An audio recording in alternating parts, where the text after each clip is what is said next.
Lunch breakers and takers, do us a favor. Take a moment to hit that like and subscribe button. Also hit that notification bell so you don't miss any of our videos in the future.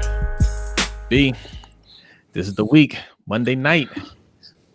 Ravens, Browns, part 2. Yeah, biggest game of the season, looks like. Yeah. Well, for us, yeah. It's shocking saying that when they're playing Cleveland, but that's kind of how it is. Yeah. With what happened with the Pittsburgh game, that kind of took the wind out of that one a little bit. That rivalry with so many people out. So yeah, going up against the 9-3 Browns with possibly the playoffs on the line for Baltimore, it's a huge game. Yeah, so the Browns, they're on a 4-game win streak. They're looking good, right? Mm-hmm. They're playing efficient, mistake-free football. I'm not going to take that away from them. Baker's been looking really good on this stretch, and things are looking up for them. But I feel like even though the Ravens, basically the opposite, they haven't been looking good. They've been stumbling over themselves and just they got the mistake and just poor coaching, in my opinion. But this is where Harbaugh shines, right? When his back is against the wall and, hey, we could be missing the playoffs. My job could be on the line. That's when you see Harbaugh do his best work. Yeah, when it's win or hit the unemployment line time. Yeah, Harbaugh shows up. Yeah. So, let's break this down. What are the strengths for the Browns? The run game. Yeah, right? Nick Chubb and Kareem Hunt. You want to limit Baker's passing. And, if you limit his passing and, you're establishing the run and he can hit those play action, he's pretty effective. Mm-hmm. Right? What's the Ravens' strength? Running. Right? I think both teams are going to try to establish the run. Although, you and I talked about it on the Ravens channel. What we really need to see for Baltimore is try to establish the pass. Right? Yeah. Yeah, they really need to come out and try to get into a rhythm early on offense, throwing the ball. Because, that's not something you can just Baltimore can't just turn on and off, right?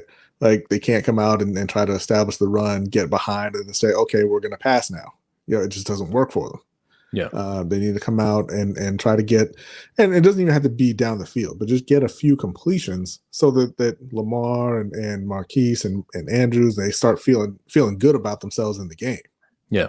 Now, if you're asking yourself, well, why is it that it's a good strategy for the Browns to try to establish the run and then do the play action and, pass out of that, but not for the Ravens? Well, because they have a coach that can draw up passing plays and we don't. Well, right? they also have better receivers. They have better receivers. They have better tight ends as a whole. They have better protection. Yeah, they have a much better O-line. And the other part is they have a worse quarterback. Yeah. They need to do everything they can do to make the game easier for Baker. Mm-hmm. Whereas in Baltimore, everything is on Lamar. Lamar has to make every play. Yeah. So you want to get him in a rhythm and get him, get his confidence going early in the game.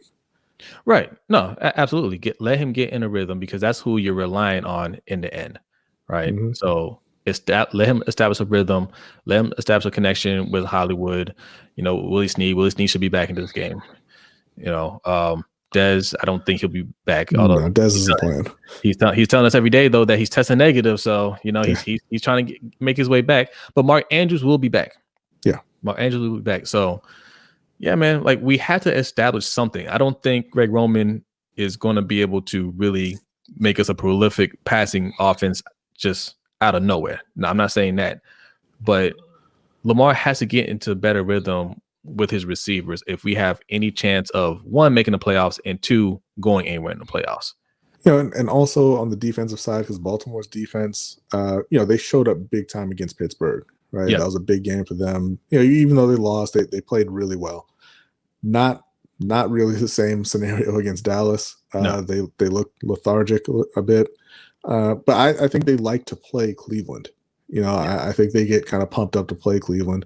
Marlon Humphreys had interceptions in the last couple games against Baker. Marcus Peters, he's had a couple of pass breakups in the last 2 games against Cleveland. Patrick Queen had 8 tackles and a tackle for loss, a sack, a QB hit earlier this year. Lamar had his arguably his best game of the season against Cleveland also in week one. Yeah. But I would expect just overall the defense to show up much better than they did against Dallas.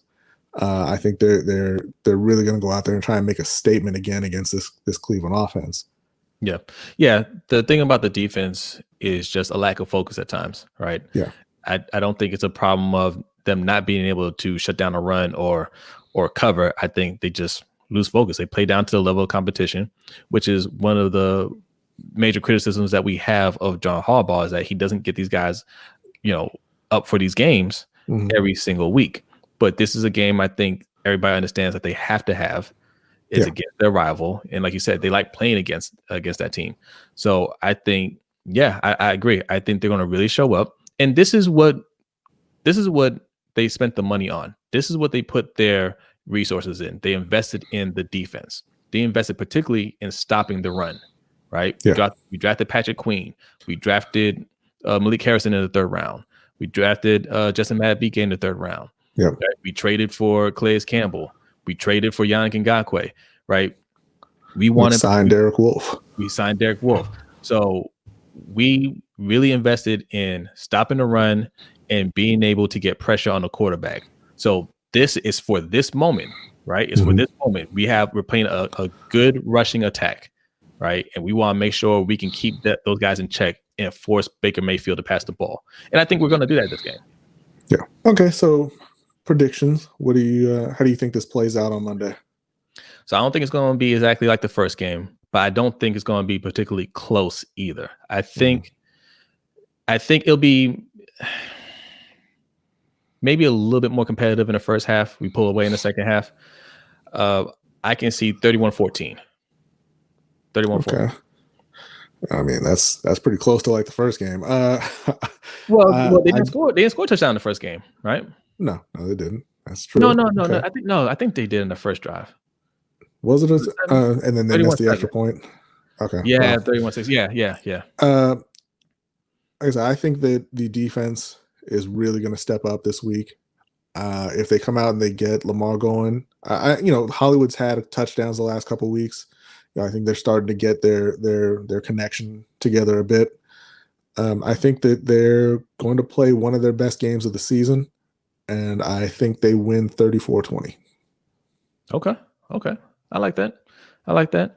And yeah, I would love to see Hollywood score a touchdown for the 3rd week in a row. Like, I would love to really. I think he needs this. I think he needs just that a streak of games where he's getting into the end zone and he's building his confidence. I still really like Hollywood Brown. I don't think he's a true number 1, but I think he can be a really good number 2. We still need to go get a number 1 wide receiver. That's what we have to focus on this offseason. Yeah, and week 1 against Cleveland, also one of his best games of the year. He went over 100 yards in that game. Yeah. I don't really think they have the secondary to really hold us. I mean, we're nothing special, but I think right. I think Hollywood can go out there and work his magic against the secondary again. So yeah, we'll see how it goes.